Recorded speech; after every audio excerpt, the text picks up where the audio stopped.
Yo, Thought Warriors. What is up? Our learning is on. It is I, Lathan. And it's me, Rachel Lindsay. I want to give a shout out. To me? Thanks. No. I want to give a shout out to you anyway. You always give shout outs. I want to give a shout out to one of the most popping places on the internet right now, which is r/Thought Warriors on Reddit. It's going up. They didn't hit 1,000 subs. They having the live chats. Is that because of your shout out? Did it increase after you shouted them out on the podcast? I am not taking any responsibility for the success of one of the hottest places on the internet, which is r/Thought Warriors on Reddit. I'm not taking any responsibility for their success. What I'm saying is, whoever's responsible for it is going up over there. That's what's happening. It's going up. I love it. I love that there's this community out there. We got to get merch. We got to get so we can see people. We can see the Thought Warriors out there representing. So you can't see them now? You can only see them when they bought stuff from you? Van, how cool is it going to be to walk and see somebody wearing, I almost said what something could be, and I don't want anybody to steal it, but, something higher learning. Here's the thing, though. If they see you, they're going to come up to you. So you just want to sell them some stuff. Have you had somebody stop? Because I don't know if we even get the profits for that. Have you seen? Oh, wow. We don't know what the percentages are. I don't know. Whoa, I don't know how that works. Bill, we don't know what the percentages are. We might have to make a Vimeo podcast about Bill. We don't know what the percentages are, man. Bill, I want to see the accounting. Stop. Bill. This is sounding too familiar. I don't like it. Bill, I want to see the accounting, Bill. Man, shout out to my Have niggas, you met a Thought Warrior in the wild? To my guys. Have you? Yes, I have. It's happened many times. Yeah, and it's nice. And it's nice when they come up, talk about the pod with you. It is. It's very nice. Like, the Thought Warriors are a delightful group of people. They're very diverse. You never know what a Thought Warrior is going to look like. They come in all different types of shapes and sizes. Rachel, did you have a good weekend? I worked all weekend. So, I guess press junket to Tribeca Film Festival. That was cool. Talked to Robert De Niro. Robert De Niro, Bobby. Call him Bobby. I did not. I called him Robert. And Lisi's Story. Are you a big Stephen King fan? I am. Got a new show coming out, Apple TV, Lisi's Story. A lot of levels to it. Very layered. Right. Good. Julianne Moore, Clive Owen. Then I did the MTV Movie and TV Awards. Fantastic. On the red carpet, people are back. It's fun. Good to see people. Here's the thing. I love Stephen King. I've read most of the Dark Tower series. I've read all of the Dark Tower series. Okay. I read all of the classics. I read The Stand, Tommy Knockers, all of that stuff, even going back. I even wrote, Stephen King is such a fantastic writer. I wrote a collection of short stories. He's got one called The Night Flyer, which is fucking terrifying. Okay. But here's the thing. It's over. The Stephen King portion of my life. Oh, I thought you were saying like Stephen King is done. Okay. No. Stephen King, that brain is that brain will always happen. That brain will always be going, right? But for me, the Stephen King portion of my life is over. All right. That's it. All right. And I'll tell you why. Because I gotta be honest with you. I don't have I ain't got time. Scary? No scary. I watched the video. Scared by real life? Real life scary enough. Got you. No more scary. How about this? It's the end of scary, Rachel. Scary was fun. Remember when Scary was fun? Remember when you were like, I want to watch Freddy Krueger, knowing that Freddy Krueger was going to scare the hell out of you? Were you scared of Freddy? Were you afraid of him? Well, my movie history, Van. I wasn't allowed to watch Freddy Krueger back in the day when it was so he was scary to me just because I knew what he looked like, but I didn't understand that he appeared in your dreams and all of that. And I don't know the background. You know what I mean? Sorry, I didn't get to watch it back then. You couldn't watch Freddy, huh? Not Child's Play, not Freddy, not Nightmare on Elm Street, not Jason. What was the judge's idea of a scary movie? Goosebumps. You see what I'm saying? Goosebumps kind of scary though. I'm not gonna lie. That's what I used to read. Goosebumps kind of scary though. I remember one time, I think one of my earliest panic attacks, I was obsessed with Freddy. What? Because Freddy was funny? Is that why? Because I feel like a lot of people loved Freddy. So I liked to watch Freddy, but the reason why I was obsessed with Freddy is because, like, I, as a kid, got obsessed with things that there was no way out of, right? Or you were done.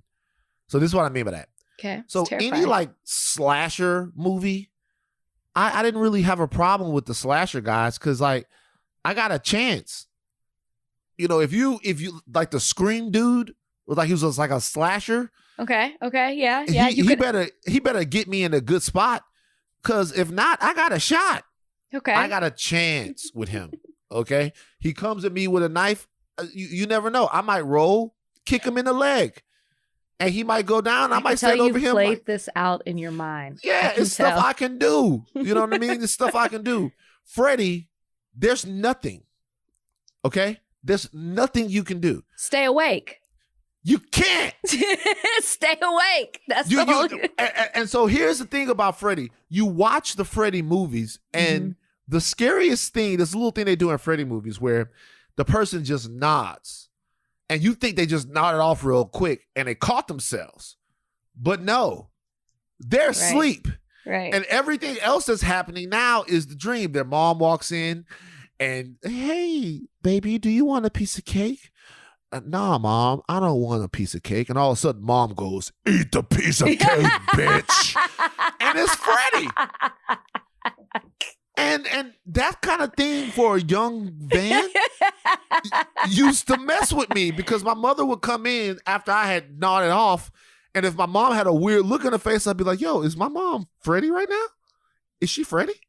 But I remember one time, I thought I was actually in the Freddy. I thought Freddy was happening for real. I know I keep telling you guys stories like this, but I have fallen asleep on the couch. Okay. Okay, Van. I have fallen asleep on the couch. And if we get my mom back on here, she'll remember this. I have fallen asleep on the couch. And when I woke up, I looked at the television, and there was a commercial for Freddy's 1-900 number. Another commercial. And look, when I woke up, all I saw, if you remember Nightmare on Elm Street 3, Freddy appears as an apparition in the TV, and then he grabs a kid and he pulls him into the TV and he kills him. I remember I woke up and I saw Freddy on the TV, and he's like, ha, ha, ha, ha, dial 1-900 Freddy Krueger, ha.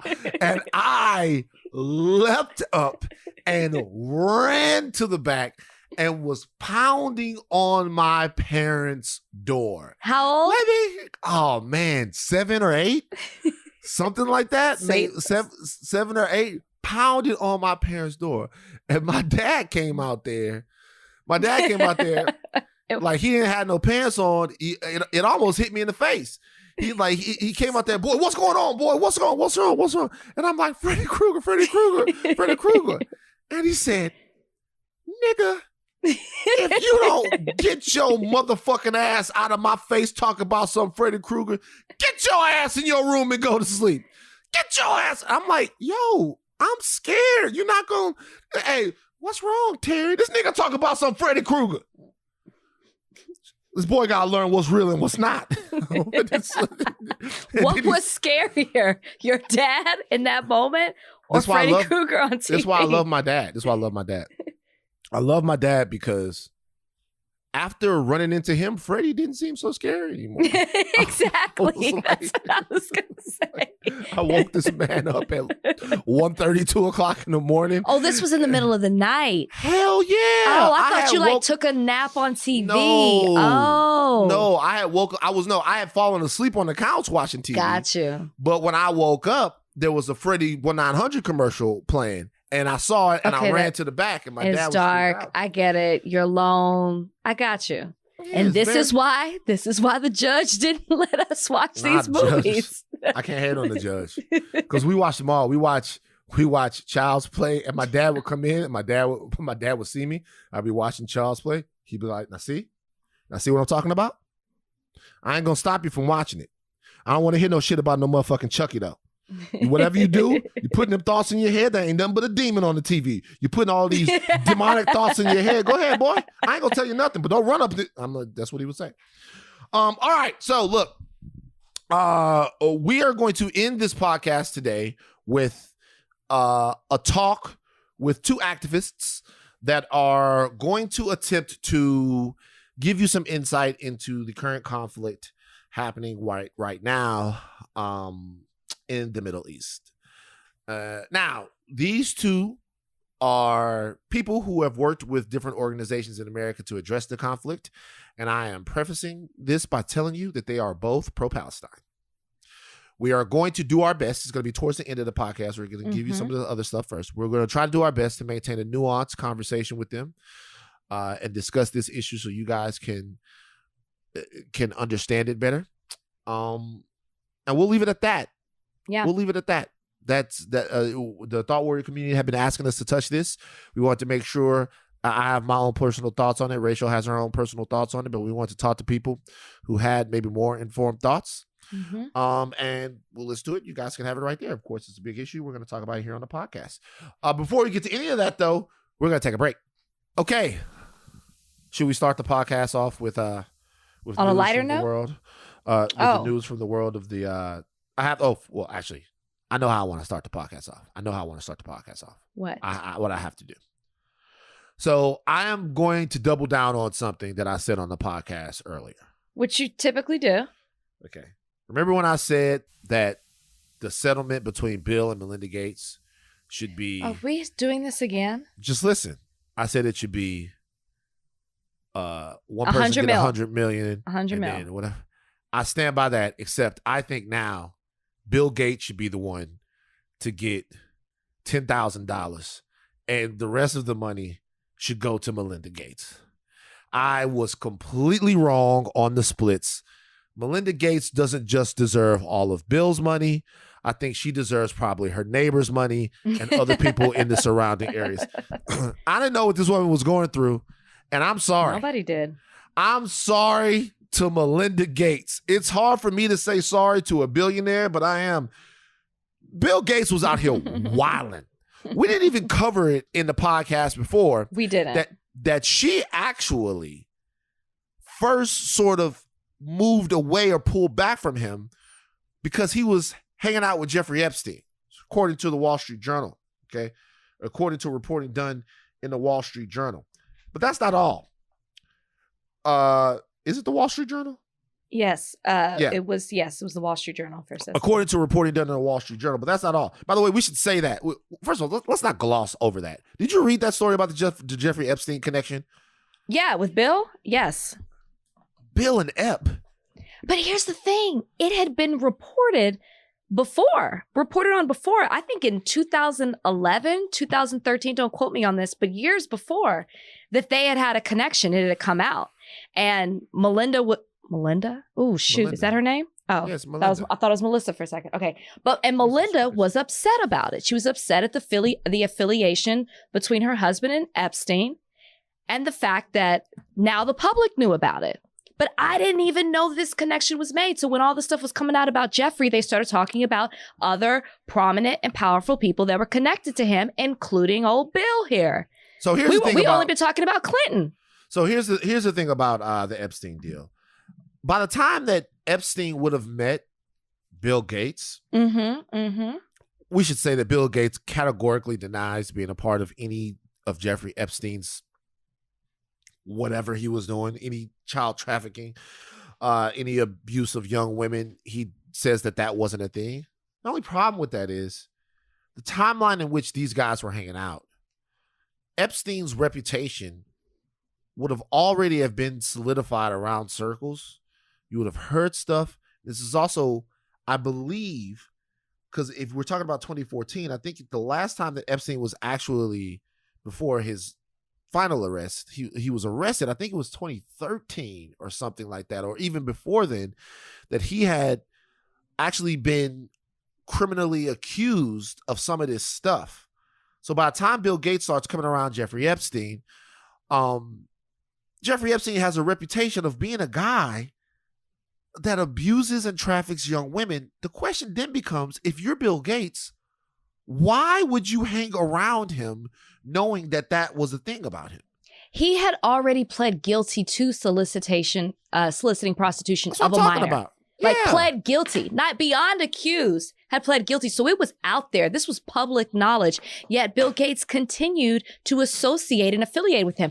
And even if you say it was about philanthropy, why would you want your name or the money to come from somebody who's about this life? There's no way, when you hear people talk about or watch a documentary on everything that Epstein was doing, there's no way that you were around him and did not know what was going on. He seemed to be very upfront with it. And there's even a quote from Bill Gates that says, Jeffrey lived an intriguing life. What does that mean? Huh. What does that mean, Bill? Can I ask you a question? Mm-hmm. Is Bill Gates a nasty ass nigga? I think I'm going to have to say it looks that way, Van. Now let me... It looks like to me, and I don't want to lob accusations out there, but it looks like to me that Bill Gates is your garden variety nasty motherfucker. That's what it seems like. It does seem that way. And isn't your question, how was this not more public knowledge? And before anybody says that we're jumping to we're speculating here, the fact that Melinda had an issue with him hanging out with Jeffrey means that it was happening on more than one occasion. Well, she read about it. Well, we should say from what I understood. But she went to the house. She read it, but from what? She went to Epstein's house. Oh, see, whoa. The tea is bubbling. She went to his mansion and had dinner with him. Who, Melinda did? Yes. And it was after that. Wait. Hold on. Trudy, correct me if I'm wrong, but I'm pretty sure I'm right on this. Melinda had dinner at the Epstein house too? One time, like they went to meet. It was like an initial dealing with them. Well, if Melinda had dinner at the Epstein house too, then that kind of indicts her in the situation too. But it was after that she said she didn't like him affiliating with him. She didn't want him hanging out with him. It was an issue. It was an issue, which in 2019 is when things started. I guess up until 2019, Bill Gates was still hanging with him, has flown on the plane. We talked about the plane here.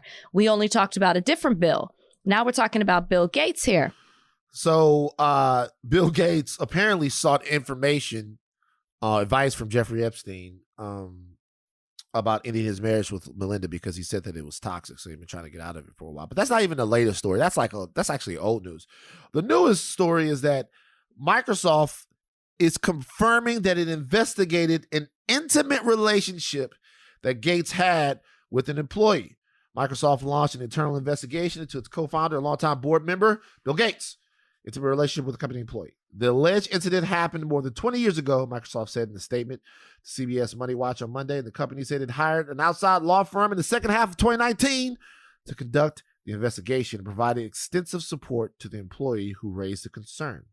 In March 2020, Gates announced his departure from the company's governing board, saying he was stepping down to focus on his work at the Bill and Melinda Gates Foundation. It looks like there could be some sort of connection between all of this stuff coming to light, this investigation, and Bill Gates decided that he no longer wanted to be a decision maker at Microsoft.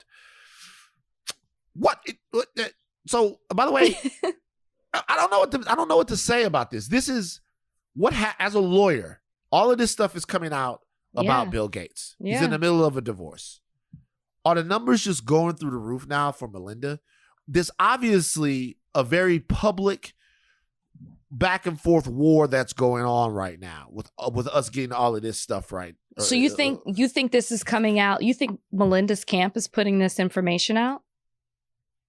Rachel, is that like a real question? Yeah, I mean, I don't know. First of all, I can't say that I don't think that has anything.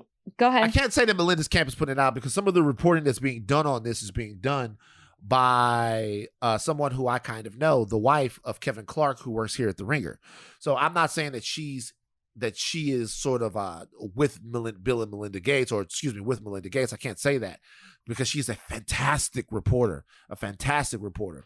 I guess what I would say is, actually do take that back. I guess what I would say right now is that all of this reporting is happening because there's such interest in the breakup of their relationship, and it's going to end up benefiting Melinda Gates, at least in the court of public opinion. I shouldn't say in the court of public opinion, it benefits her. I don't know. That's not necessarily going to have any type of affect the decisions that are made when it comes to divorce court or in handling that. Listen. Oh, okay. Thank you, Trudy. I was right about Melinda going to the Gates, to the house, not to the Gates house. To it looks bad on her then. Looks bad on her too. Looks bad. She went in 2013. So what? With Bill, and it's reported that she was appalled, but it's unclear if she found out about what he was doing or if it was his personality, but the report says that she was appalled. And the reason I don't want to say it looks bad is because there also seems to be information coming out that Melinda didn't have as big of a voice as it was, as public as it looked like she did publicly as they run this foundation together. It seems like there was some report, and this is allegedly, that the way that he spoke to Melinda was talking down to her. So we don't know what kind of pressure or force was put on her to attend this type of meeting. So I don't want to necessarily blame that. We're speculating a lot here. We're hearing bits and pieces as all this information is coming out. But hold on for a second though. You can blame Bill Gates for hanging around Epstein before, like we said. Hold on, we said before, why would Bill Gates want to go be around Epstein knowing who Epstein was? Melinda Gates went too. He continued to hang around. What we I'm have no idea. I think right now, let's say R. Kelly gets let out. Let's say R. Kelly gets let out. Mm-hmm. Kelly gets let out. I'm not going to kick with R. Kelly. Okay. I don't know what kind of situation Melinda was in to go to that dinner. But all I know is immediately from the reports coming out, she was disgusted by it. And there's no record of her ever affiliating or associating with Epstein again. So I'm not going to put her and Bill on the same level when it comes to that. I think what's so shocking about this, too, is one, to hear the reports of the harassment that was allegedly going on at Microsoft at the hands of Bill Gates, with him going on trips with people and asking them out to dinner, apparently emailing, saying, hey, do you want to go out with me? If this is uncomfortable, pretend this never happened. We never really heard about Bill Gates and his personal life. You never see him being affectionate. He almost comes across as asexual. It looks like Bill Gates has never fucked a living thing before in his life. Do you remember the question that you asked one time about who can you just absolutely not see having sex? Right. Bill Gates might have been on that list. So to hear that he has these accusations against him, or he's been doing certain things or dealing with an Epstein, it's shocking. That's not the person that you might have guessed would be a part of that lifestyle, be about that life.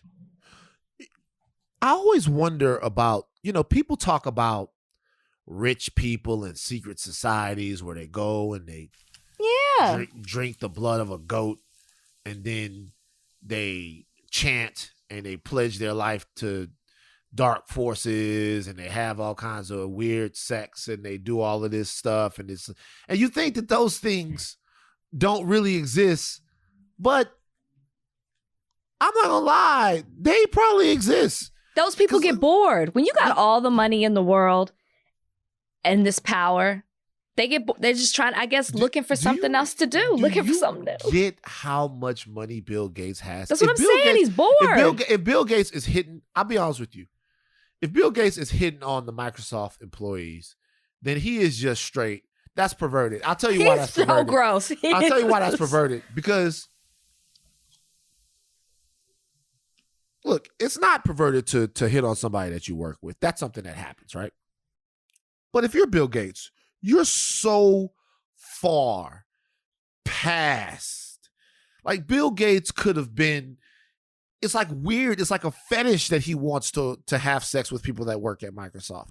It must be some kind of weird thing because he has so much money.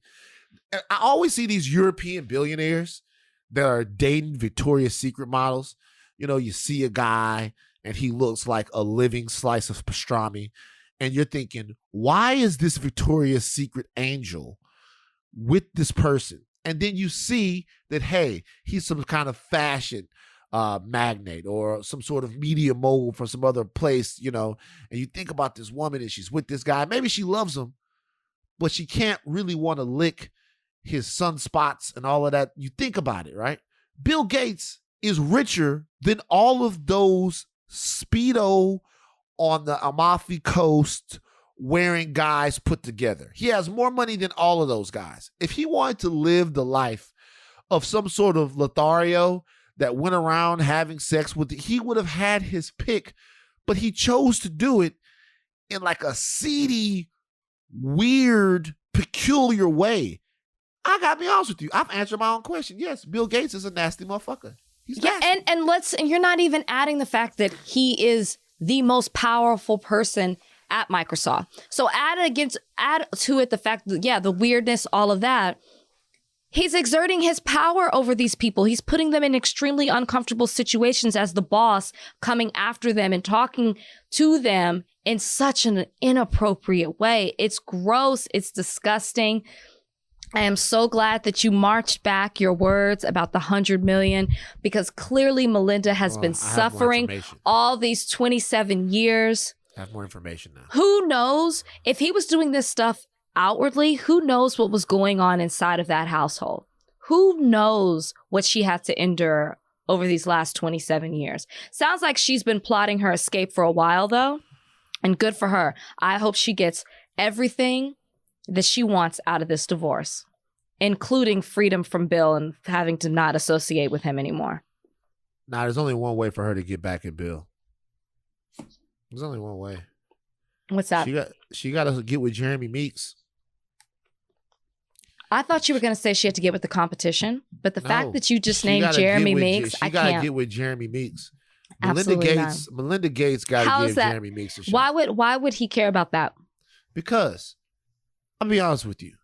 If you're a Bill Gates type, really, if you're any guy, the one guy you don't want to see your ex with is Jeremy Meeks. You know, it's true. I'm giving Jeremy way too much credit. I'm not giving Jeremy too much credit at all. Jeremy Meeks is fucking beautiful. And he's got all of those tattoos and all of that stuff. And you see this guy coming in because you look at him and you think to yourself, well, now what? Like, this is what happened. She leaves me and she goes get some guy like this. She could have never been into me if that guy was out there for her. So, but to me, if Melinda Gates really wants to get back at Bill, she should just start tricking off on Jeremy Meeks. I can't even entertain that. Why? I can't even entertain this Are you conversation saying that that's impossible for Jeremy Meeks? Jeremy Meeks has been with billionaire ladies before. Jeremy Meeks is well schooled in this. He's been with one billionaire. Right. So. And that's, I'm not saying, yes, okay, maybe he's listen. Okay, Melinda, don't go after Jeremy. Let me just put it there. Just don't go. Do it. You can do better. All right. I guess more problems for Joe Budden. DJ Olivia Dope, who was 1/3 of the See the Thing Is podcast with Bridget Kelly and Mandy. She left the podcast abruptly, maybe like 3 or 4 months ago, something like that. The podcast came out. They had a good chemistry. Shout out to Mandy. Shout out to Bridget. I don't know Olivia. I know Mandy. I know Bridget through like social media and stuff, but like, I know Bridget before. I've never met Bridget before. Good podcaster. Seems like a nice lady. Mandy is a nice lady. Olivia left after Joe came to one of their podcasts. And you watch the podcast and, you know, Joe's talking very aggressively. He was calling him B word and all of that stuff. And a lot of people thought that maybe that sent her over the edge. Apparently it was more. She went on her Instagram and talked about the fact that during that podcast, Joe had said that he, actually, you know what? let's play a portion of what Olivia said so she can say it for herself. This is what she said that Joe said to her while they were filming. There's an edit in the recording because Joe says him and I should speak more because, quote, he's been wanting to fuck me since we've met. Okay, so there you have it. She's saying that she was harassed by Joe Budden and she felt unsafe. And she also is inadvertently also saying that maybe she didn't get enough support from the people around her in that situation, and that's what forced her to leave the See the Thing Is podcast. This, of course, comes only a couple of days after Rory and Mal responded to Joe Budden. They put out an hour-long response, accused him of not showing them the proper accounting, of not having the business right, and of basically betraying them as friends. So it seems like right now, Joe is not having the best month. Rachel, you watched this. You watched Olivia. What are your thoughts? So I would encourage everyone to go listen to, it's about 25 minutes. Go to Olivia Dope. I think that's her Instagram name. Go to her page and listen to what she has to say. It's emotional. It's honest. It's heartfelt. And it's disturbing. Joe Budden is a monster. And I wholeheartedly believe that. And whether you believe the Rory and Mal situation, whether you believe Olivia, where there's smoke, there is fire. And it is absolutely despicable and disgusting to hear what Olivia went through from her boss in her place of business. And I think one of the most disturbing things, if you listen to this 25-minute video, is that she actually apologizes. She's actually says, I should have done this. Maybe if I had done more research on Joe, maybe if I had done more research on how he is in a work environment, then like as if she's faulting herself. Olivia, you did absolutely nothing wrong. The fact that your boss came to your workplace, exerted his power over you, said that he belittled you, demeaned you by saying that he wanted to F you multiple times on your podcast, laughing about it. Nobody challenged him in the room. And for anybody who says, why didn't she say something? To hear her talk about how uncomfortable she was in that situation, and I think a lot of women understand this and have to go through this. There is such fear of feeling like you're too sensitive, you're too emotional, you want to seem like you're one of the boys, like everything is okay, that you just laugh away inappropriate and uncomfortable situations when they're wrong. And what we really should be doing is calling them out. And he was wrong in that situation. And the fact that no one in production, not her castmate, her coworkers took up for her in that moment is gross. And it's wrong. And we have to start calling out that type of behavior. And we have to stop uplifting these people who have these platforms and putting them on a pedestal when they are so harmful to women and just people and the culture in general. It's disgusting not only to hear that he was talking to her like that, but then later knowing why she left the podcast, knowing that she got legal involved in the situation. He makes light of it on his later on a podcast and says that any woman that's working with him, he's going to want to have sex with. Did I get that right? He referenced the joke that Rick Ross had. He joked about something that Rick Ross had said when Rick Ross was on the Breakfast Club that got Ross in a little bit of trouble. Yeah, we got to start calling these people out. Like, I don't listen to the Joe Budden podcast. I can't say I'm a supporter, I'm a fan, but we have to call him out. The fact that this woman had to leave her job because of the way that he came at her and he's making a joke of it, it's disgusting. It's disgusting. So let me ask you this. For people that would say, because there are a bunch of people in Olivia's comments who are big Joe fans that are saying he was joking around, and when he was joking and saying these things, the other ladies in the room were laughing at them. So maybe he didn't feel that she was being violated in the way that she felt that she was. If my boss is telling me on multiple occasions he wants to quote fuck me, that's not even funny. It's not even fucking funny. And that's the thing. It's one thing, and I'm not saying it's okay for somebody to make a joke, but you're flat out saying, I've always wanted to meet you and I want to fuck you multiple times. And then he called her a bitch. And then he made light of it. There's no humor in that. There's no way to slice that other than just it's on the wrong side of it.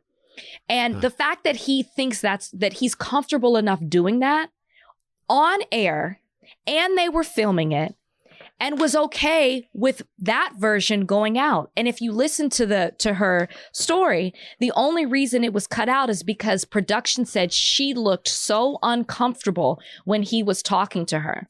She said they actually called her back in when they watched it back, and they saw that she looked uncomfortable. So they called her back in when they watched it back and asked her if she wanted it taken out. And she said that she wanted to take it out. And for everyone saying that she didn't raise any concern then, and who are accusing her of clout chasing Rory and Mal, what do you think about that? The fact that this is coming out 2 days after. And you the have timing no of it. idea what you would do in that situation. And You if don't. you listen to her, you hear her speak about how it took a long time for her to get to that place. And you know why she didn't want to speak out? Because of exactly why people are writing those things. People are writing those things in the comments are the same reason that she did not want to speak out.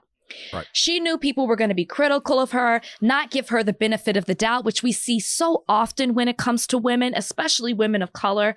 For some reason, we want to be on Joe's side. Why? Because his name is on a podcast. Why? Because you followed him from this platform to this platform. And because she doesn't have the same power or platform she's not as big of a public figure as he is. That is so wrong. If you listen to her, if you take those 25 minutes to understand why she is just now coming out, then there's no way that you can be critical of her. And I just want to challenge everyone. If you were in that situation, how easy do you think it would be for you to speak up?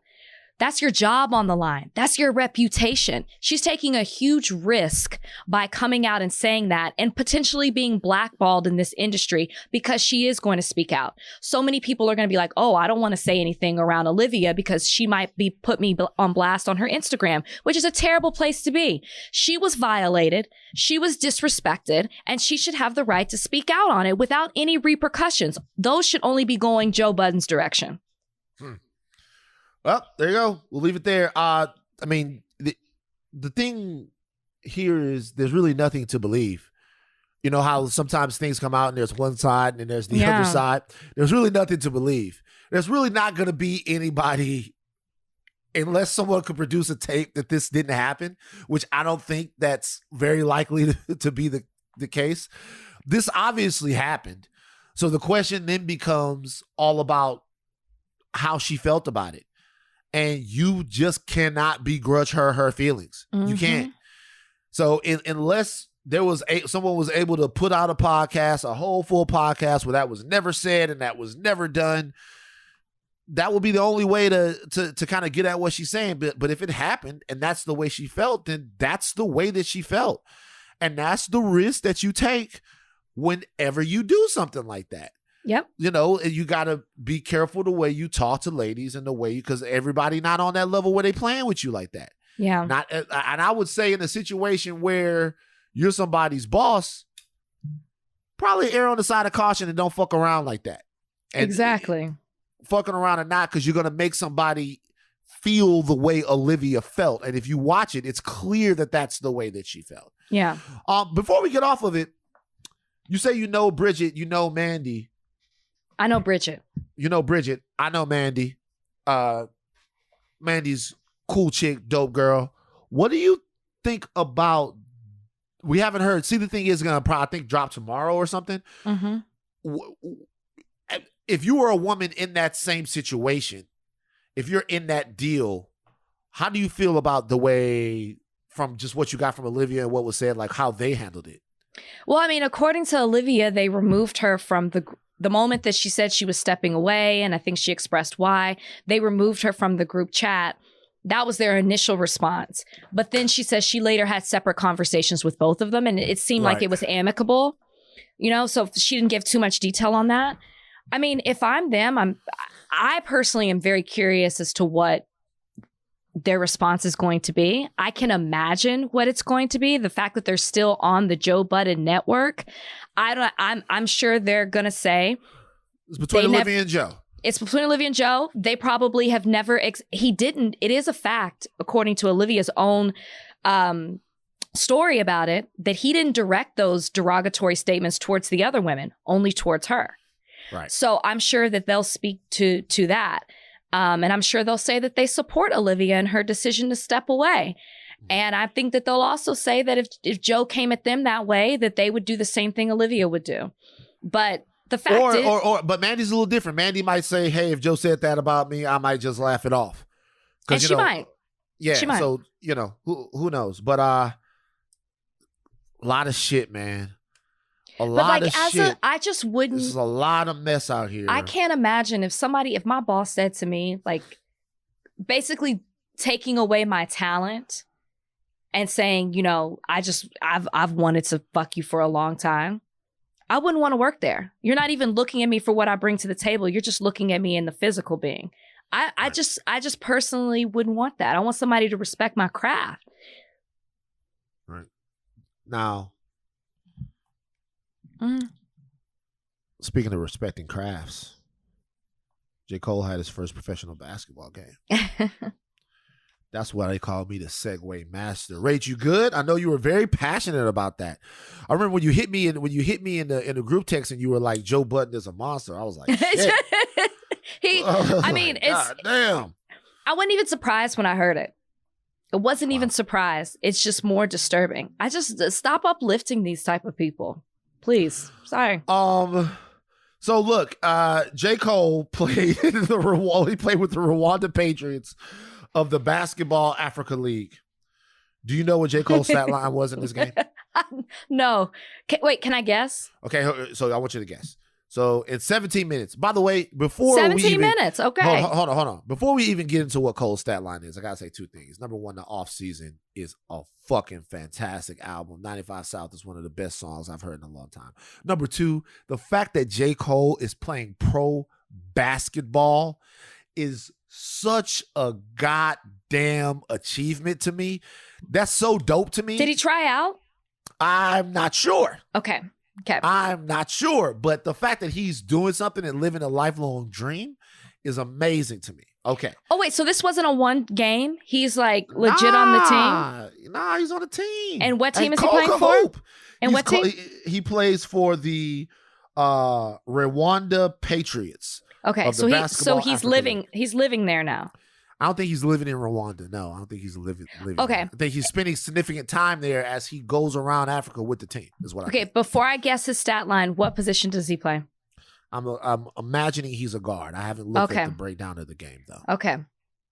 All right, so J. Cole, his stat line, he played 17 minutes. Guess Cole's stat line, Rach. What would you say? Points, rebounds, assists. Okay, points, I'm going to say with 8. Okay. Rebounds, 2. Assists, 3. Okay. He finished with 3 points, 3 rebounds, and 2 assists. Whoa, I was kind of close on the assist rebounds. And they're close on the assists and rebounds. This is what I'm going to say right now. Wait, was it a 3-pointer or was it a No, I think he went to the line throw? Because I saw him get a follow.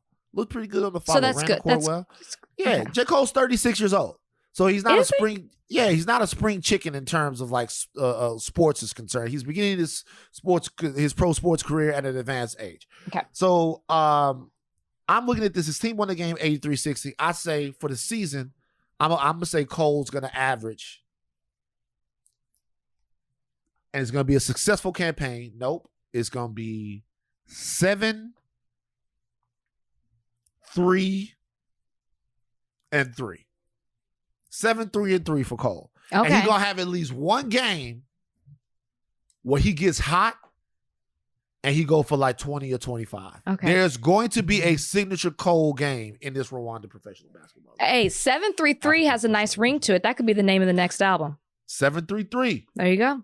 I like these stats. I think these are good stats for his first game. I think this is something to build on. He wasn't out there just like doing a Tony Snell or Ofer. Tony Snell had an Hey, oath. right. He made the board, and 17 minutes is some significant time. I'm Cole, impressed. Cole out here, man. Yeah. Hating on Cole. Yeah. As long as wait. As long as he had more points and fouls. How many fouls did he have? I don't know. That matters. If he had 4 fouls and 3 points, that's not a good look. I don't know. That's not a good look. I want to celebrate him. I'm choosing to celebrate him. Okay. 7-3-3. 7-3-3. That's really all that happened in the world of music. Nicki Minaj dropped. She had a song with Wake and Drain. I love this. Wake and Drain. Wake. Wake. Yes, I heard you. I made 2 new rappers. I combined Lil Wayne and Drake and made 1 Wake and 1 Drain. That's dope. They should take that concept. You have one amalgam where it's a Wayne and Drake mashup where Wayne is the dominant character, and then you have another amalgam where it's a Drake and Wayne, and Drake is the dominant character. If you smash Drake and Wayne together, fuck the song. The song was dope. Wayne's best verse in a long time. If you smash Drain, fucking, why you doing it? If you smash Drake and Wayne together, what would you get? Like, I'm gonna ask you this. This is Van's very serious question of the week. Before we get to our very serious interview about Israel and Palestine, if you smash Drake and Wayne together, give me the attributes that this rapper would have. Give me Drayne. So this is one rapper. Right. One rapper. Did I say wapper? Did I say wapper? Please take that. Might have. One rapper. Wake. You're messing me up. And you got me saying wapper. I keep doing it. I don't know why. What's going on? I have no clue. Drake and Wayne. Mash them together. What's the attributes you take from both of them to make the perfect rapper? Oof. That's so tough. I mean, they obviously stand alone. Great. I'm tempted to say Drake singing, but I'm not a huge fan of that. Right. You know what? It wouldn't be the style. It more so would be the content of what they rap about, since they grew up and they had totally different lifestyles. I guess that's the best I could get. Sorry. So this is what I would do if I was combining Drake and Wayne. I would take Wayne's gangster and I would combine it with Drake's emotion. And then you're going to get like a Pac type of situation, right? You're going to get like a Pac deal. I take Drake's melody and I combine it with Wayne's unforgivingness, his unflinching, his brashness, right? Okay. I'll do this. Take Drake's melody, combine it with Wayne's brashness. Think about Wayne not having to use auto-tune and then kind of singing and harmonizing about all the stuff that he raps about, right? You take the harmony out of it. That would be dope to me, okay? Then some other things. The style, I'm going to go with Wayne, just like the overall dress. Okay. Right. Okay. I'm gonna go with the overall Wayne, right? So I'm going to take the Wayne style. So we're going tiny clothes, tight pants, truck fit, skater vibe. I'm going to take that. But I'm going to combine that. Okay. I'm going to combine that with Drake's sensibility. So you know how Drake is aloof and he's mysterious. He doesn't talk very much. He doesn't do any interviews. He's the reluctant star living in his Toronto mansion, sipping on wine with ice in it, talking to Elliot and Is Drake aloof? He's aloof. He's aloof. Is he mysterious? I feel like we know a lot about Drake. Mysterious rapper. Really? You know a lot about Drake? Well, no, I just feel like you know a lot about Drake? No, well, I don't personally, but I'm just saying, I feel like I would never describe Drake as mysterious. I think he's very mysterious. I think Drake is very mysterious. We hear about the women that he's dating. Or maybe it's just that you see him. You hear about the women that he's dating. You hear rumors. You don't see him with women. So you see what I'm saying? That's mysterious. Like you hear rumors. You hear, hey, there's this model with a 48-inch ass. Drake had sex with her. You never see them together. Like, you don't. For right now. You're right. There was never, before we knew about Rosie Devine, Sophie, I don't mean to call her, that's how I knew her, Rosie Devine, Drake's baby's mom. Before we knew about her, We had never seen her and a Drake in a picture together. You're correct. You're right. Never. All right, I'll give it to you. I guess we just talk a lot about Drake. You think that you know things, but you don't. They're rumors. All right, okay. All right. He's mysterious. Stop. He's mysterious. Drake like turns into like a light-skinned mist.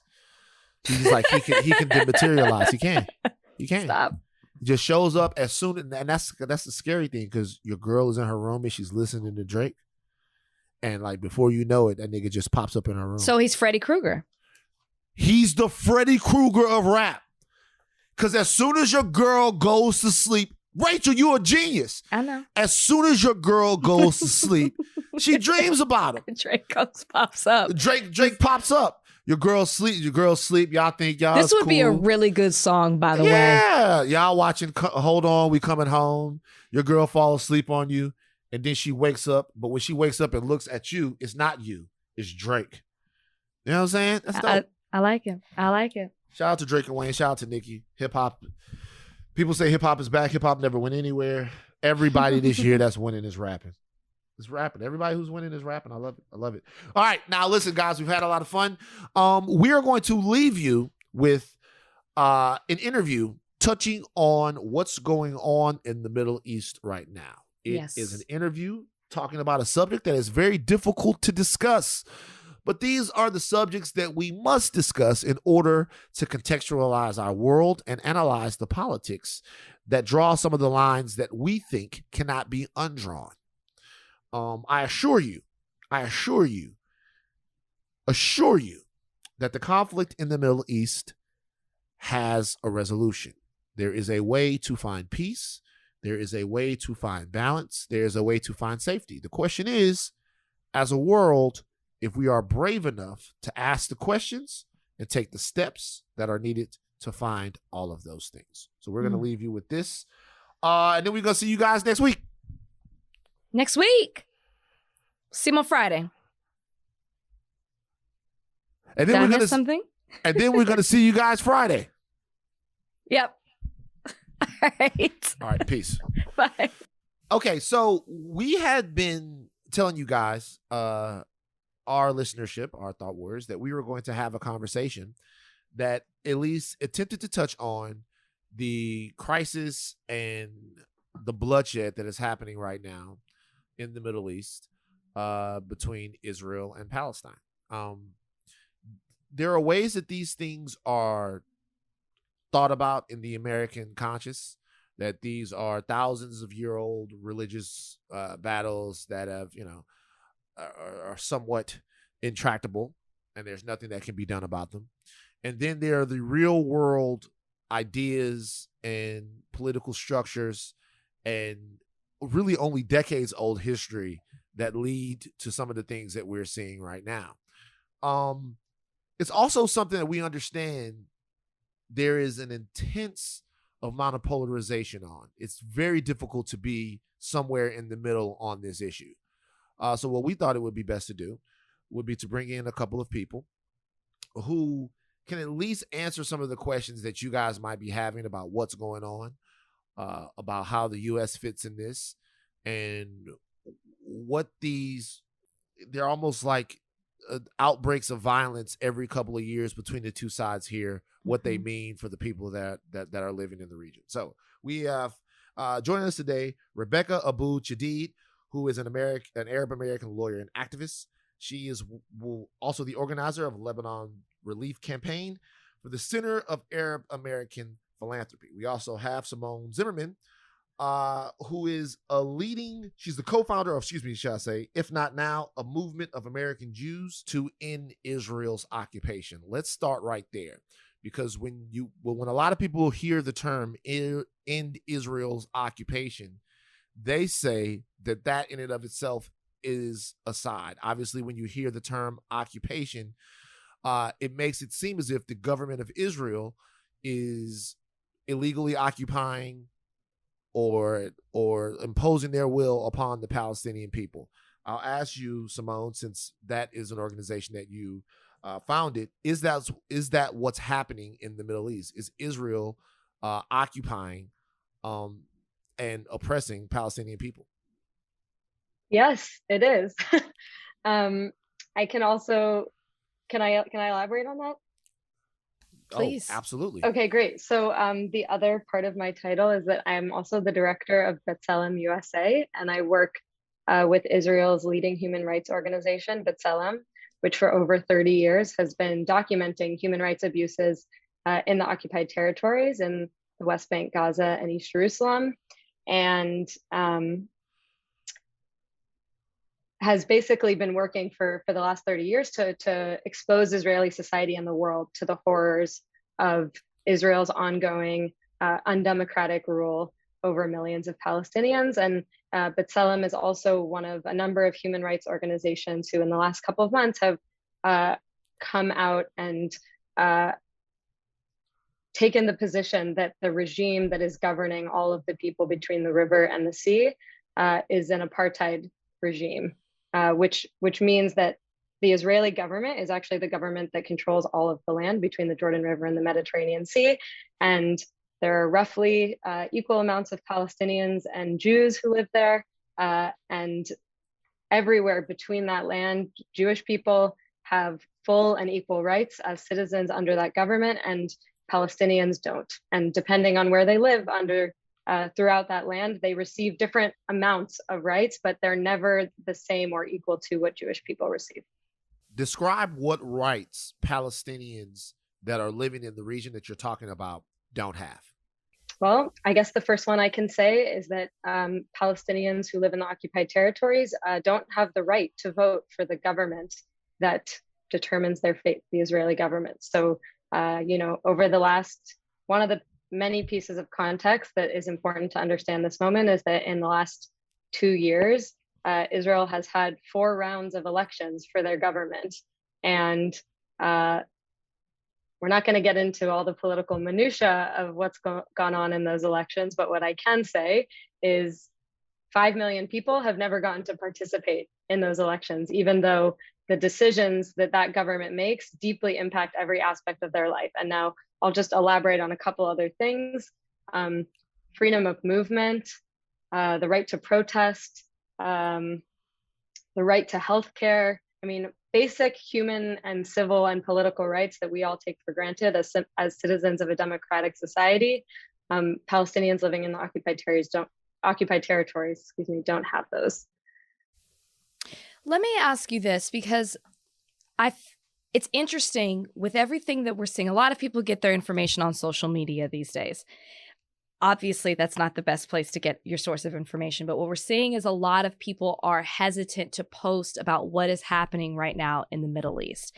And so what I would like, and frankly, it's because they don't have an understanding of what's going on. Why is war returning now in Gaza? Why does it always seem to be this back and forth of this war? We're seeing it every few years. How did it start? Maybe it's too deep. That's too much to go that far back. But just to give our listeners an understanding of what is happening and why it's happening, just so people can understand what's going on. Yeah, I'll take that. So Rachel, there's a lot of things that you touched on that are, I think, really important points. And the first is that I think Americans have been led to believe that the two sides are Jews and Arabs, or Jews and Palestinians. And so if they take a side, they're going to alienate maybe friends of theirs who are Jewish or friends of theirs who are Palestinian. And one of the really important things that Simone and I felt about appearing together was to change that narrative, to show that I'm Arab American and Simone is Jewish American, and here we are, and we work all the time together. And so the two sides are not Arabs and Jews. They are people who want to end the conflict and people who, for many different reasons, want to keep the status quo going. And there are Arabs and Jews on those two sides. And so when we're asking people to speak up, social media can be problematic often. But there is one thing about it that has been pretty amazing. And that is, and I think one of the reasons you're seeing a change now, is that you are finally hearing Palestinian voices in a way that you couldn't before, because mainstream media didn't share those voices. And so just to give you one example, There is one now Palestinian member of Congress. Her name is Rashida Tlaib. And last week she spoke, and I get emotional just thinking about it, but she spoke on the House floor and she quoted a tweet from a mother in Gaza who said, "Tonight, all of us as a family slept in the same room so that if we die, no one has to mourn the other." And Rashida read that on the floor of the House of Representatives. And that mother, the next morning, woke up to find out that Rashida Tlaib read her tweet. And she responded to Rashida and said, "I've always known that our voice was more powerful than their weapons." And so this really is an opportunity to lift up those voices that otherwise have been ignored for so many years. And Van, you mentioned, this feeling that there's a cycle of violence and every few years it flares up. But really, the reality for Palestinians is that the daily life of occupation is a daily violence. And so here in the United States, I think people will see on their television screens what happened to George Floyd and what happened to Tamir Rice. And some people will say, why does this happen every so often, every couple weeks? But it's not happening there is a daily reality of violence for Palestinians. And that is why I also think you see growing Black Palestinian solidarity. That same day that Rashida spoke, Cori Bush spoke, and she spoke really just passionately about when the protesters were starting their protests in Ferguson, Palestinians were reaching out to them to tell them how to avoid tear gas and how to deal with the force that they were going to receive from the police, because that is part of everyday life in Palestine. As far as this particular conflict, this particular round of, and you spoke eloquently to what the daily life of a Palestinian is. For people who want to know what happened to jump things off this particular time, what is this particular sort of pocket of violence about? So I think you've probably seen the hashtag Save Sheikh Jarrah often. Yes. And that is a neighborhood in Jerusalem. And so one of the things in our conversation, if Simone and I start to use jargon that is not going to be familiar, we really want you and the audience we want that to be a dialogue, so stop us and correct us. But Sheikh Jarrah is a Jerusalem neighborhood. It's a historically Palestinian neighborhood. And for the last few decades, there have been right-wing Jewish groups that have tried to displace and remove the Palestinian presence. And so there are families who are, because of a law that allows Jewish citizens of Israel to take over land in a way that Palestinians cannot claim that land, it is using that law to evict them from their homes. These are people who have been there for decades, and they were displaced in 1948 when Israel was founded, and they moved to Jerusalem, and now they're being displaced again. And that is what started the East Jerusalem part of this. And Jerusalem is such an important place for all of the peoples of the region, Christian, Muslim, Jew, that anything that happens in Jerusalem really can escalate very quickly. And so after those protests started, it was the holy month of Ramadan for Muslims. And on the holiest night of Ramadan, Muslims were praying in the Al-Aqsa Mosque, and they were met with tear gas and stun grenades by Israeli police, which was a provocation that I think even those of us who have followed this on a daily basis for years, it really was a shocking thing to see. People praying in a very sacred space met with violence. What is your reaction to, or your response to, the way that President Biden has responded to what's happening right now? Simone, I'll let you. Oh, I think we're both smiling at each other because we're both just like, there's just no words to describe the outrage and the disappointment in the administration right now. The fact that the State Department can't even condemn the killing of Palestinian children is horrifying to me. And I think I just wanted to add, as as a Jewish American, you know, the first thing I just wanted to say is about the neighborhood of Sheikh Jarrah, which is that this is in the center of Jerusalem, and it's a neighborhood that Jewish Israelis drive by all of the time. It's very easy to pass by it and just not look around the corner at what's happening to these people. And I think, you know, as Americans, we can also understand this in our own context, that if you're a privileged person, you could move through the world very easily without knowing what's happening to your neighbors down the street or on the other side of the highway. And so for me, like again and again, it just feels so important to challenge Jewish Americans, but also just Americans in general, to understand what are these stories that have been kept from us for so long that have made us understand the reality on the ground in such a skewed light. But the second thing I wanted to say is that American politicians, including the Biden administration, very often defend Israel's right to, you know, occupy and kill Palestinians in the name of some idea of Jewish safety. And it just feels really important for me to say, there's no universe in which, for me, as a Jewish person, the massacre of Palestinian children makes me any more safe or any more free in this world. And I think one of the things that Rebecca and I talked about that we just really wanted to impress upon your audience is like just that idea that a better future for all people is possible and is necessary for all of us to demand. And there are thousands of American Jews who showed up at protests this weekend for Palestinian liberation.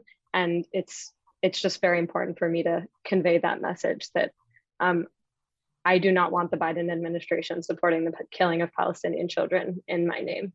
So a couple of things.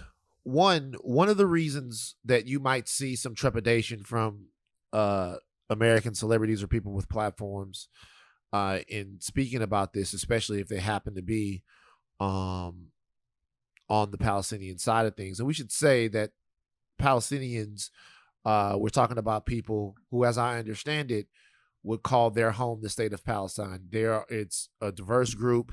There are Christian Palestinians.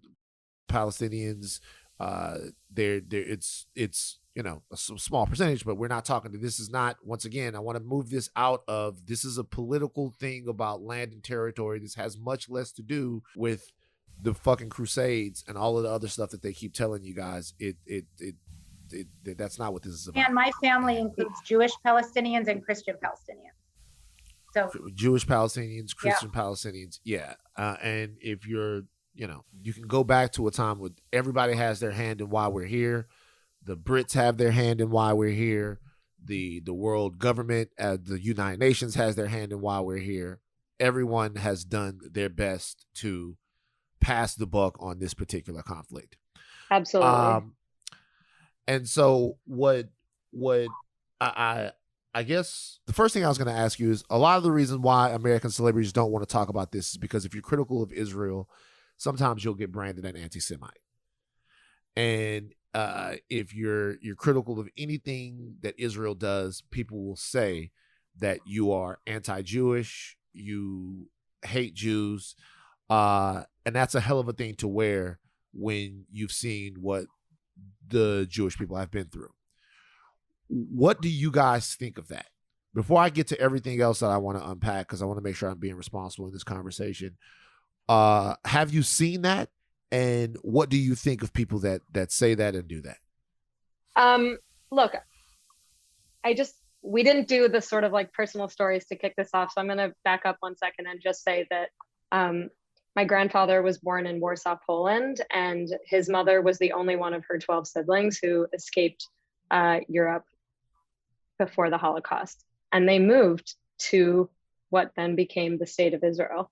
So I know very intimately in my own personal family story how the founding of the state of Israel is in part one of the reasons that I'm alive today. And I don't dismiss that deep fear and trauma that is part of the DNA of so many Jewish people. It is part of our communal story.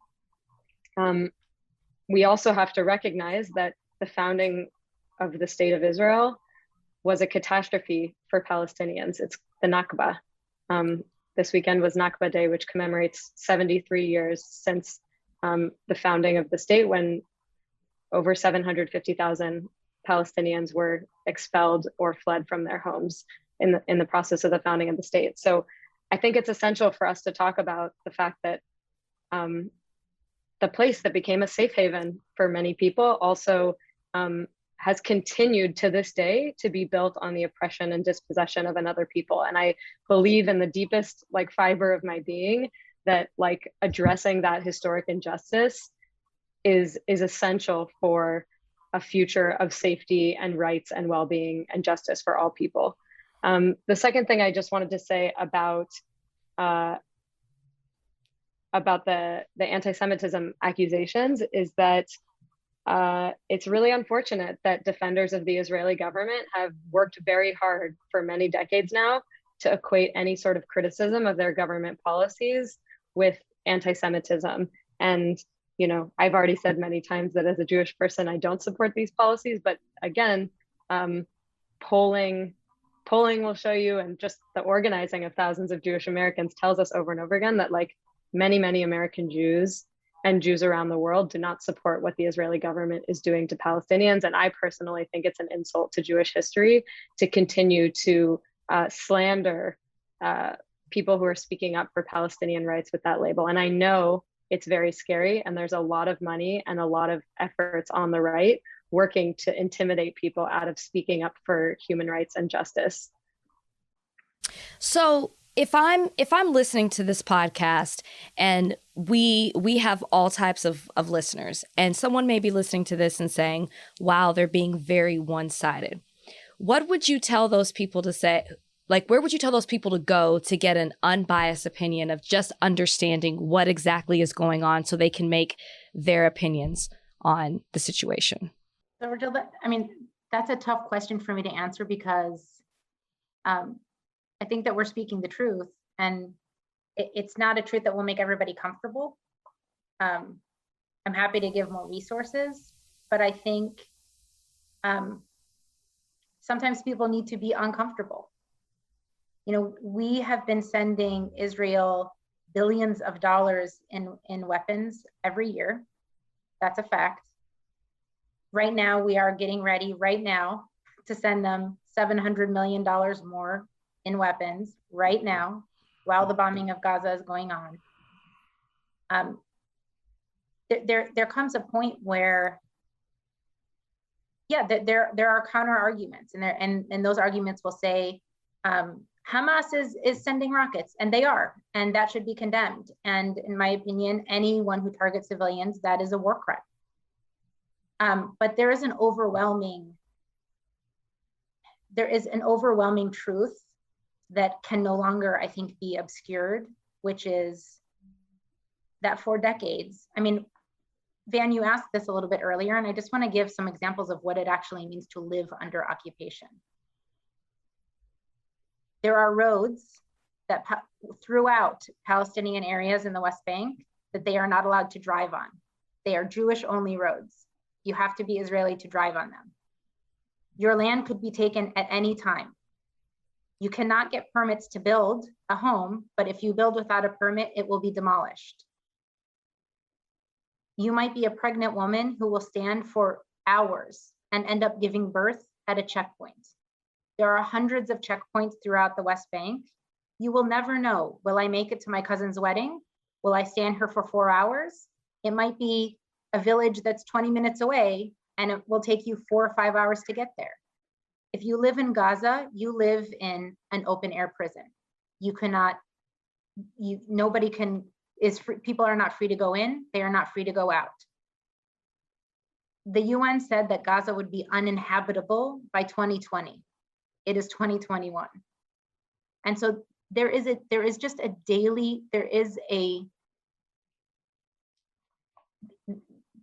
amount of suffering that Palestinians are going through on a daily basis doesn't have sides. There is just a truth there. And one of the things that I work with Israelis on a daily basis. And many of them say to me, why are progressives in the United States not standing up for us? This is not the Israel we want. Why are you helping? Netanyahu is their Trump. And so what they say to me, and Simone, I'm sure hears the same thing, why aren't Americans standing up and helping us and empowering us to build an Israel that actually matches our values? And so I always feel wary about this idea of, I don't know, biased or two sides, or, I mean, there is the truth, and there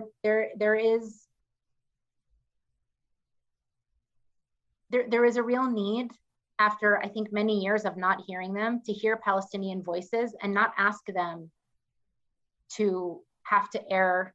I mean, you don't ask white supremacists to come on to hear the other side of, you know, when a Black Lives Matter protest is going on and they're talking about what the experience is to be a Black person in America. And so that's where I really, you know, hesitate with this, that, yeah, there are many sides. There aren't two sides. There are many. But there is a truth here. And the fact that we send billions of dollars each year to Israel means we are complicit in this status quo right now. For us to be responsible in the conversation, we have to consider something that is difficult to consider sometimes, which are people's emotions. Mm-hmm. And those emotions are based on things that they've heard, things that they've seen, and things that they've told will happen if other things don't happen, right? So with this issue, we have to sort of view it from the lens of, there are two sides fighting here. What are they fighting for? What is the central thing that is stopping this from being resolved? And for either one of you, mm-hmm. is there any argument from the Jewish Israeli side of this that you guys see, understand, and get in terms of what some of the videos that I've been being sent? I saw a video with a guy taking a woman's house. Woman looks at the guy, says, "Hey, you're taking my house." He says, "If I don't take it, somebody else will." Yeah. What I'm looking for is someone to make sense of that video. And I don't want to vilify anybody. I really don't. But what I want to understand how that's a thing. And I think a lot of people do, because it's easy to be binary about this. And look, I get what side of this you guys are on, but there has to be another side, right? Like there has to be some sort of edict or some sort of reason why this is happening, and people feel like that's okay. If I were to ask you guys to give me that reason, would you have any answers? I mean, I've seen that same video that you're talking about, and I would say that video and that response is the product of a supremacist ideology. So, I mean, and again, I can say, like, would a supremacist ideology, meaning that man standing there telling that Palestinian woman, "I have the right to your home, I can take your home, and if I don't take it, somebody else will," is somebody who's been told that this entire land is his, given to him by God, and also that he lives in a state that in its daily policies and the statements of its most powerful government ministers repeat over and over and over again the idea that this land is only for Jewish people, that rights are only for Jewish people, and that, you know, and at the end of the day, that almost like entirely it is Jewish people in that land who receive just all of the benefits of living in that state, which is taking more and more land and more privileges for one group of people. And I guess I just want to also speak to your question about this, like, you know, all sides. I think we hear a lot the idea that, like, we need to hear from many sides and it's really complicated. And you know what? I completely agree with that. We should hear from as many sides as possible. And it is really complicated. But there is only one issue on which, when we are told it's complicated, we're told that to stop us from learning more. I want to encourage everyone who's listening to this right now. It is absolutely complicated. And if you want to learn as, you know, everything Rebecca and I have talked about so far, there are books on books on books that you can read. There are so many organizations that we could send you to. So I just want to say that too often that idea is used to shut down conversation and to scare people out of learning. And I really want to encourage people to take the opposite, and also to know that like sometimes we can see a military bombing apartment buildings and killing entire families and killing children, and knowing in our hearts and in our guts that's wrong no matter what. I want to talk about the something that Rebecca, you said about the military aid that's coming from the U.S. to Israel. One of the things that we're seeing on social media and people talk about from the other side is that, well, Hamas sent rockets over, to Israel. And so Israel's defending itself. That's one of the narratives that's going around. But one thing I saw, and Trevor Noah was talking about this on The Daily Show, is that Israel has one of the most powerful militaries in the world. And so it's disproportionate compared to what they have in Palestine. So what can you speak a little bit towards that and kind of talk about that narrative? Because that's one of the things that's going around on social. Yeah, I want to, I'm going to give you some numbers. And sometimes I hesitate to do this because I don't like to reduce human life to numbers. But as of, 2 hours ago, 10 Israelis have been killed in a week of violence and 212 Palestinians, and a third of them are children. And so one of the problems with this violence specifically in Gaza is one of the most densely populated places in the world. And people cannot leave Gaza. Palestinians don't have the option of leaving Gaza. So what will happen is Israel will give them a warning. We're bombing your building in 5 minutes. I mean, literally. And I would like anyone to imagine, what do you grab? Do you grab food? Do you grab your birth certificate? Do you grab what do you do other than grabbing your family and your kids? And where do you go? There is nowhere to go. And just a few days ago, Israel bombed the home of the Associated Press, and which also housed the two biggest internet servers in Gaza. And the answer is always, well, we think there was Hamas there. I don't know if there was Hamas there. Israel didn't give any proof. But at some point, as humans, it can't be okay just to say there may be a Hamas guy somewhere in the neighborhood. And so we can bomb a home and have 10 people from the same family die in an instant. Or they'll say they're using it as a shield. Yeah, right? There's literally nowhere for people to go. There is nowhere for people to go. And so what the Israelis are telling you right now, what they are saying right now, is that they want to restore deterrence. They want to teach Hamas a lesson. But we see, if it's a lesson that has to be taught every 18 months or every year, it's not working. You cannot bomb people into submission. And so we have to try something radically different. And if you can you imagine being a child in Gaza who has never left and has only known, they barely have water, they barely have electricity. I don't know what it's possible for us to expect of a population. This is not going to be a popular opinion, but I honestly sometimes ask myself, I'm shocked that Palestinians are not more violent. It's not that I'm surprised that there are Palestinians who take up violence. I am often surprised that they are not more violent. And I say that because when Palestinians are nonviolent, we ignore them. The only time you hear about the occupation and Gaza has been blockaded for 15 years. And the only time we hear about it is when Hamas is sending rockets to Israel. As a global community, we are sending the message that says, when you're quiet, when you're peaceful, when you protest peacefully, we don't care. We will ignore you. Are you And suggesting so, that Hamas is right to send rockets to Israel? of course not. What I'm saying is that if we want to, like, if of course not, absolutely not. What I'm saying is that I used to co-chair an organization called Just Vision.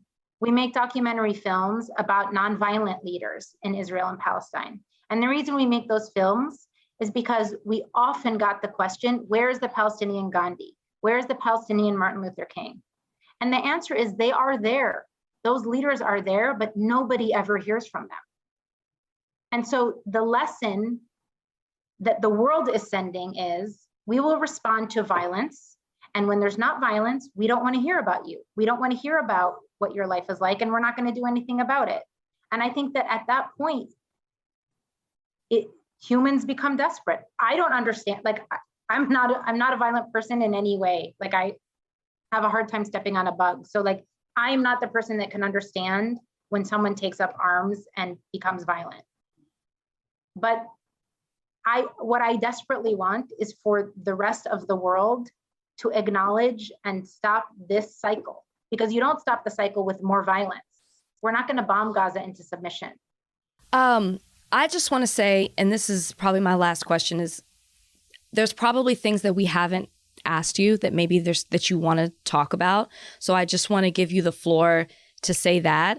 And then I also want to say we're seeing the social media activity pick up and people speak, in support of Palestinians in a way that we've never seen before. So the second part of that question would be, what do you continue to do in regards to the situation that's happening right now? What can people do, whether it's reading about it? I don't know if there's donations, if there are websites that they can get resources on to kind of find out what's going on, find out how they can help support, because obviously it can't end at just a hashtag and reposting on social media. Whoever wants to take it. Sorry, Okay, I didn't direct it. I'll start. Yeah, thank you. So it's true that it can't end at social media, but that is a great place to start, because I think it is important to kind of open up and make people feel more comfortable speaking out. Yesterday, the Lieutenant Governor of Wisconsin sent a tweet that said, normalize saying free Palestine. And that meant a lot to me. And so I'll just share a few organizations that I think are doing great work and giving people great information. The first one is Simone's organization, B'Tselem. There's also a great group called the Institute for Middle East Understanding. Those are places where you can get really informed information and also hear from Palestinian voices. And I think it's really important to lift them up.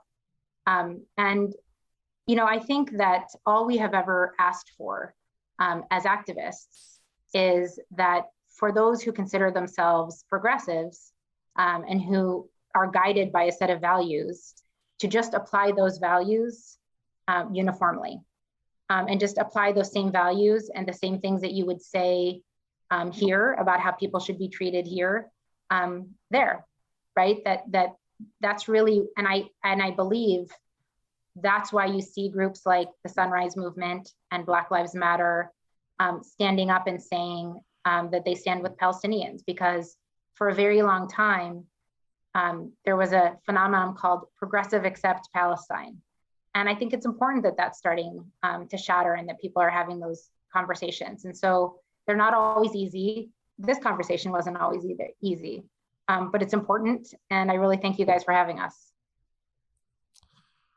Simone?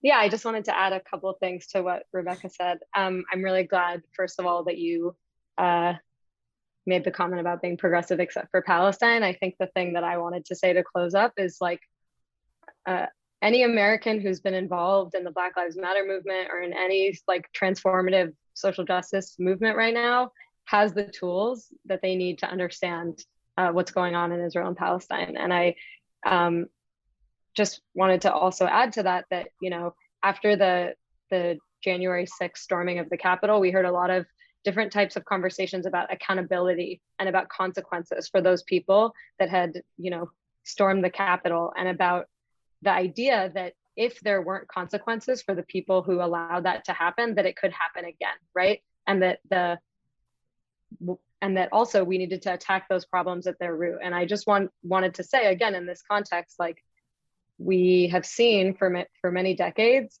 politicians at best offer, their version of thoughts and prayers, right? Like hope for peace on all sides, two-state solution. We actually need our politicians to demand consequences for the Israeli government's continued violation of Palestinian human rights. Second, again, and I'll say again, as a Jewish person, please don't forgive the crimes of the Israeli government in my name. The other thing I just wanted to point folks to a couple other organizations. Definitely, please look up B'Tselem and the IMEU. You can also look up Adala, which is a Palestinian, an organization run by Palestinian citizens of Israel, breaking the silence, former Israeli soldiers speaking about their experience in the occupied territories, if not now, young American Jews speaking out, and also Rabet by PIPD, that's RABET, who are offering a lot of great resources about things happening on the ground. Yeah, before I let you ladies go, I want to tell you something real quick. I had a different job, not many moons ago, but a couple of moons ago. And there's a story we had done at this job about something Joan Rivers had said. Maybe 4 or 5 years ago, when there were sort of more flare-ups in the region. And, God bless the dead, but what she said was just disgusting. Right? I couldn't imagine it, right? And, I was very charged up at that point. I've been reading my Chomsky. and he has a very clear worldview on it, and he'll send you, Noam says, hey, the leading scholars. Then you go, who are the leading scholars? And you read all those books before you're in a rabbit hole. So I have my particular worldview on this, right? I have a way that I look at it. And it is, I'm sure you guys would understand, and in lockstep with you. I remember trying to broach this with some of my coworkers, and it was an impossible conversation to have. It was impossible. I had never seen such rage. I had never seen such vitriol. And these are people that I palled around with all the time. And we had a million conversations about dozens and dozens and dozens of things that are uncomfortable to talk about. You talk about it, you yell it out, and it's over. This, though, wasn't like that. It lingered. And it festered. And it became a thing with some of them. And in conversations like this, you're always trying to view them from a human level to understand why those emotions exist. Are we to a point right now where on this issue, this is my last question for each one of you, where we have to say, fuck people's feelings and let's get to the work? I'm asking. Because the reality is I do care about what people, because when we're talking about Simone, when we're talking about people who have caught hell all over the place, of course, our Jewish brothers and sisters have caught hell all over the place. And of course, they were there in civil rights with us to a degree. And so you don't want to be insensitive, but you also want to make progress. What's the right prescription? You guys don't have to be long-winded on it, especially since I was so long-winded in the question itself. Yeah, I mean, I really appreciate that question. I just wanted to say, I don't want to minimize like the pain and the fear that Jewish people feel around this stuff. It goes really deep for a lot of us. I know a lot of people, again, we're going back to what are these ingrained narratives? There are a lot of Jewish people who feel like after all the hell we've been through, we got to look out just for ourselves and not for anybody else. And that's, and look, first, I think for me, I have a different understanding from Jewish history and of my Jewish values, which is that my Jewish values compel me to value all human life as sacred. And my lesson from Jewish history is that if we're not all safe and protected and have rights in a society, that nobody is actually fully safe and free. And so it's both for me, it's a moral thing, and it's also a strategic thing. I really deeply, in every fiber of my being, do not believe that my loved ones and my family in Israel and Palestine will not be fully safe and free until everybody in that land has equality and human rights and full protection. And the last thing I will say about your question about discomfort and feeling, I hope for any like Jewish people who are listening to this who might feel really painful, like this stuff is painful and uncomfortable for them. Yes, also we can say that it's important to distinguish between our discomfort and real material, like human suffering and oppression right now. And hearing painful truths that we've been shielded from for too long is not the same thing as being oppressed. And I would really urge anyone who's having that kind of discomfort and trepidation to push themselves beyond it. And for anybody who's not Jewish who's listening to this, to really understand, to make a really conscientious effort to not replicate any form of anti-Semitism when you're criticizing the Israeli government, and to make sure, you know, we didn't even get to this. This is a whole other conversation, but like, you know, we have seen a terrifying resurgence of anti-Semitism in this country in the last couple of years, and it is entirely fueled by the same, you know, racist, ethno-nationalist, authoritarian type figures that support the occupation and the dispossession of Palestinians. So I want to be clear here again that what we're talking about is like building a future in which all people's dignity and humanity is uplifted and respected. And I think I'll leave it with that. It is difficult. And as an Arab American growing up in post 9/11 America, I mean, I have had those difficult conversations on almost a daily basis in my personal life, in my work life, so I also don't want to minimize. And when I'm asking you to speak up, I'm also asking you to have difficult conversations that I can understand why a lot of people wouldn't want to have. But we do have a lot of power in this, like the United States still has a lot of power to in many ways, really galvanize and inspire. Like if you see some of the murals in Gaza and on the wall in the West Bank, they are of George Floyd. You know, like that, like what we say when we tell Palestinians that we see them, like for this mother in Gaza to say, my words are more powerful than their weapons. It's not just her words. It's ours too. And so it's painful. And look, I come from a family that many of them voted for Donald Trump. And that was very hard for me. Those are like daily difficult conversations. There are Thanksgivings that I miss. But I feel like Trump supporters, huh? Really? Yeah. You still kicking it with them now, or did you? Podcast as well. Yeah, we got to bring you back because I feel for you right now. I want to. As well. That's an extra hug for you. Look, I just think when you are approaching this genuinely from a place that you want, I mean, I am invited into synagogues often. I am invited into, I will go to any space that will have me to have this conversation, because I think often there is a lot of fear of the other. People need to hear that, like, in the end, what we want is just all of the people, Palestinians and Israelis, to have equal political, social, legal, economic rights. And so I think that as difficult as the conversations are, and it may take 1, 2, 3 conversations to get someone that you care about there, if you are approaching it genuinely from a place of humanity and love, like that's a conversation worth having. And if some people might get mad at you, I'm okay with that. Like, I'm okay. Like, I've had Israel-Palestine is not the only difficult conversation that I have to have on a daily basis. And I think that's probably true for everybody, all 4 of us, right? Like, right.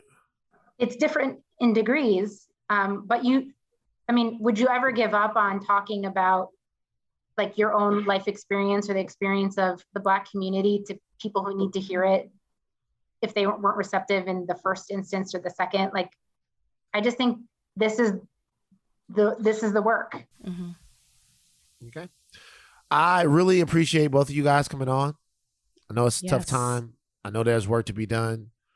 And, you know, I remain as the same way I always am, which is skeptically hopeful in the future, you know? So that's it from me. Rachel, you got anything before I let these ladies go? I just want to say I'm probably a little bit more optimistic than Van, maybe like a couple of more degrees, but I just think that it's I have to go back to the social media response. I just think the fact that we're talking about it in ways that we never have, a whole generation is opened up to what's the conflict that's happening. I think that's promising. And so I just want to thank you guys for your time, for coming on here. Thank you. Breaking things down for us. And I know our listeners gained something regardless. And Simone and I would like to invite both of you to Israel and Palestine when things calm down. I think that you'd love it. It's a beautiful Love place. to. I'll think about Absolutely. that. No, I'm coming. I'm going. I'm going. Man, we're going to send pictures and you're going to be jealous. It's a beautiful place. I might zoom in until things calm down a little bit, but She said when they calm down. When the time is right. Right. All right, ladies, thank you so much for joining us Yes. and having you on. It's been a pleasure having you on Higher Learning. Thanks. Appreciate you guys. Thank Take you. care. So much.